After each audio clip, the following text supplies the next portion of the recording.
Hey guys, it's Katie and welcome to AFI's DIYs. Today we're going to be making a trash can deodorizing tablets. This would be a handy product to add to your lineup because it's super easy to make and it smells great. Here's a recipe.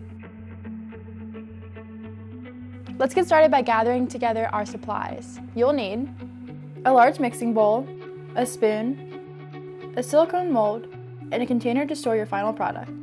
Today we'll be making 10 scented tablets. To do this, you will need the following: 19% or 1/4 cup of distilled water, 4.7% or 1 tablespoon of vanilla extract, 76% or 1 cup of baking soda, 0.3% or 1 milliliter of fragrance.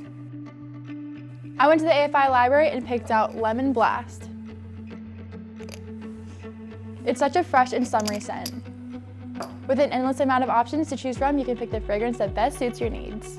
Okay, let's jump right into it. First, start by adding all of your ingredients into a mixing bowl. This includes 1 cup of baking soda, 1/4 cup of distilled water, 1 tablespoon of vanilla extract, and 1 milliliter of your fragrance.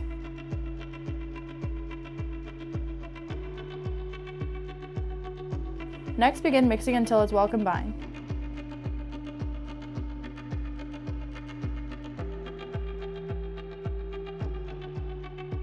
After all the clumps are removed, place the mixture into your silicone mold. The last step is to firmly press the mixture into the mold. Doing this ensures that the tablets will be sturdy and high quality. Once that step is complete, let the tablets sit in the silicone mold until they're completely dry. This may take 1 to 2 days. These tablets will definitely keep your waste bin smelling fresh, and it was so simple to make. It reminds me of the awesome carpet deodorizer DIY video. Be sure to check it out and add that to your product line. We paid about $1 for this product, but you can sell it wholesale for 2 to 3 and retail for 4 to 6.